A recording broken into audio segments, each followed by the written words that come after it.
ତେବେ ତୁମେ ଭାବୁଛ ଲକ୍ଷ୍ମଣ, ମୁଁ ଅହଙ୍କାର ଯୋଗୁଁ ରାମଙ୍କ ସହିତ ଯୁଦ୍ଧ କରିଥିଲି? ରାବଣ ତାଙ୍କ ନାଭିରେ ରାମବାଣ ରଖି ମୃତ୍ୟୁ ଶଯ୍ୟାରେ ଶୋଇ କହିଲେ, ହଁ ରାବଣ, ତୁମର ଅହଙ୍କାର ହିଁ ତୁମକୁ ଏହି ଅବସ୍ଥାକୁ ଆଣିଛି। ମୋ ଭାଇ ମୋତେ ତୁମଠାରୁ ଜ୍ଞାନ ଆହରଣ କରିବାକୁ ନିର୍ଦ୍ଦେଶ ଦେଇଥିଲେ, ନଚେତ୍ ମୁଁ ତୁମର ଶେଷ ମୁହୂର୍ତ୍ତରେ ମଧ୍ୟ ତୁମ ପାଖକୁ ଆସିନଥାନ୍ତି। ଲକ୍ଷ୍ମଣ ତାଙ୍କ ବିଶ୍ୱପ୍ରସିଦ୍ଧ କ୍ରୋଧ ସହିତ ଉତ୍ତର ଦେଲେ। ରାବଣ ହସି ହସି କହିଲା, ଯାହାର 9ଟି ଗ୍ରହ ଥିଲା, ଯିଏ ଏହି ପୃଥିବୀ, ଆକାଶ ଏବଂ ପାତାଳକୁ 1000 ବର୍ଷ ଧରି ଶାସନ କରିଥିଲା ଏବଂ ଯିଏ ଭଗବାନ ବିଷ୍ଣୁଙ୍କୁ ଅବତାର ନେବାକୁ ବାଧ୍ୟ କରିଥିଲା, ସେ ରାବଣ ଅହଙ୍କାରୀ?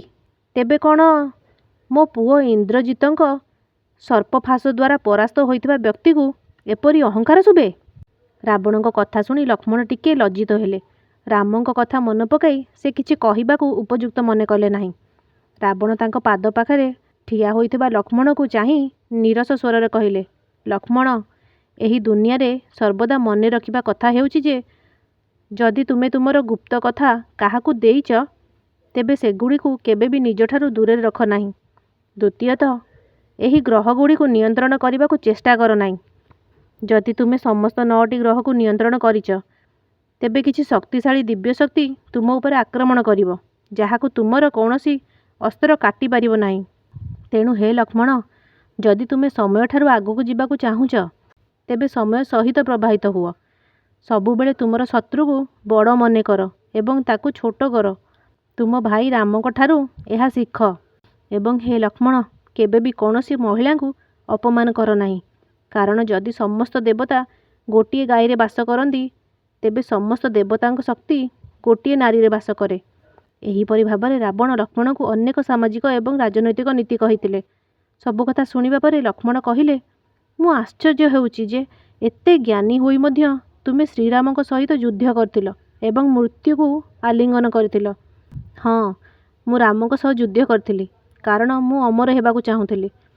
ରାବଣ ଏକ ରହସ୍ୟମୟ କଣ୍ଠରେ ଲକ୍ଷ୍ମଣଙ୍କୁ ତାଙ୍କର ଶେଷ ଗୁପ୍ତ କଥା କହିଥିଲେ। ଲକ୍ଷ୍ମଣ ଆହୁରି ଆଶ୍ଚର୍ଯ୍ୟର ସହିତ କହିଲେ, ତୁମେ ଅମର ହେବାକୁ ଚାହୁଁଥିଲ, କିନ୍ତୁ ତୁମେ ପୂର୍ବରୁ ଅମର ଥିଲ। ଏତେ ବର୍ଷ ଧରି ଏହି ଦୁନିଆରେ ରାଜତ୍ୱ କରି ମୁଁ ଜୀବନର ସମସ୍ତ ସୁଖ ଉପଭୋଗ କରିଛି। ମୁଁ ମୋର ଅନେକ ପୁଅ, ଝିଅ ଏବଂ ଭାଇଙ୍କୁ ମୋ ଆଗରେ ମରୁଥିବାର ଦେଖିଲି। ଆଜି ମୋର ଏହି ସାନ ଭାଇମାନେ ମୋ ବାପାଙ୍କ ପରି ଲୋକଙ୍କ ସନ୍ତାନ ଏବଂ ମୁଁ ଏବେ ବିରତି ଚାହୁଁଥିଲି। ଏହି ପୃଥିବୀରେ କେହି ନଥିଲେ, ନା ସ୍ୱର୍ଗରେ କିମ୍ବା ନର୍କରେ କେହି ନଥିଲେ ଯିଏ ମୋତେ ପରାସ୍ତ କରିପାରିବେ। ସେଥିପାଇଁ ମୁଁ ବ୍ରହ୍ମାଣ୍ଡର ରକ୍ଷକଙ୍କ ସହିତ ଶତ୍ରୁତା କରିଥିଲି। ମୁଁ ଏତେ ଅହଙ୍କାରୀ ହେବାର ଅଭିନୟ କରିଥିଲି ଯେ ତାଙ୍କୁ ମୋର ଅହଙ୍କାର ଭାଙ୍ଗିବାକୁ ଆସିବାକୁ ପଡ଼ିଲା। କିନ୍ତୁ ମୁଁ ଚାହିଁଲେ ମଧ୍ୟ ମୁଁ ମୋର ଏହି ଅମରତ୍ୱ ହରାଇବାକୁ ଚାହୁଁନଥିଲି। ରାବଣ ଯନ୍ତ୍ରଣାରେ କାନ୍ଦି କାନ୍ଦି କହିଲା। ଲକ୍ଷ୍ମଣ କୌତୂହଳୀ ହୋଇ ଶୀଘ୍ର ପଚାରିଲେ, ମୁଁ ବୁଝିପାରୁନାହିଁ ଯେ ତୁମେ ଅମର ହେବା ସତ୍ତ୍ୱେ କାହିଁକି ମୃତ୍ୟୁକୁ ଆଲିଙ୍ଗନ କରୁଛ? ଲକ୍ଷ୍ମଣ, ଏତେ ବର୍ଷ ଧରି ଶିବ ସାଧନା ପରେ ମୁଁ ଜାଣିପାରିଲି ଯେ ମୋର ଏହି ସଂସାରିକ ଅମରତ୍ୱ ନିଶ୍ଚିତ ଭାବରେ କୌଣସି ନା କୌଣସି ମୁହୂର୍ତ୍ତରେ ଶେଷ ହୋଇଯିବ। ମୋ ନାଭିରେ ଥିବା ଏହି ଅମୃତ ମୋତେ ସବୁଦିନ ପାଇଁ ଅମର ରଖିପାରିବ ନାହିଁ, କିନ୍ତୁ ମୋ ନାଭିରେ ରଖାଯାଇଥିବା ଏହି ଔଷଧ ମୋତେ ସବୁଦିନ ପାଇଁ ଅମର କରିଦେବ। ଲକ୍ଷ୍ମଣ, ରାମଙ୍କ ସହିତ ରାବଣ ଏବେ ଅମର।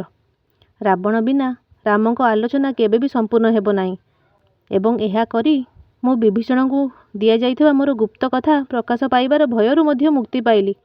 ମୁଁ ଏବେ ଅମର। କେହି ମୋତେ ବିଶ୍ୱାସଘାତ କରିପାରିବେ ନାହିଁ।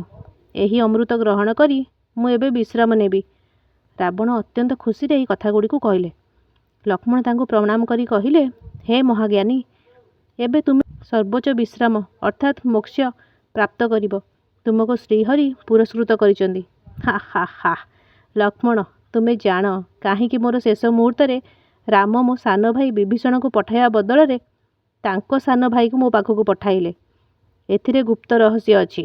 ମୁଁ କେବେ ମୋକ୍ଷ ପାଇବି ନାହିଁ। ବିଭୀଷଣ ଅନୁତାପ କରିପାରିଲେ ନାହିଁ। ସେ ମୋ ମୃତ୍ୟୁ ପାଇଁ ଋଣୀ। ରାବଣ ମୋକ୍ଷ ପାଇବ ନାହିଁ, ଅର୍ଥାତ୍ ଯେପର୍ଯ୍ୟନ୍ତ ଘରଗୁଡ଼ିକରେ ବିଦ୍ୱେଷ ରହିବ, ସେ ପର୍ଯ୍ୟନ୍ତ ଅହଙ୍କାର କେବେ ମୋକ୍ଷ ପାଇବ ନାହିଁ। ରାବଣ ବୋଧହୁଏ ତାଙ୍କର ଶେଷ ହସ ପକାଉଥିଲେ। ତ ସାଙ୍ଗମାନେ, ଯଦି ଗପଟି ଭଲ ଲାଗିଥାଏ ପ୍ଲିଜ୍ ଲାଇକ୍, ସେୟାର, ସବସ୍କ୍ରାଇବ୍ ନିଶ୍ଚୟ କରନ୍ତୁ। ଜୟ ଜଗନ୍ନାଥ।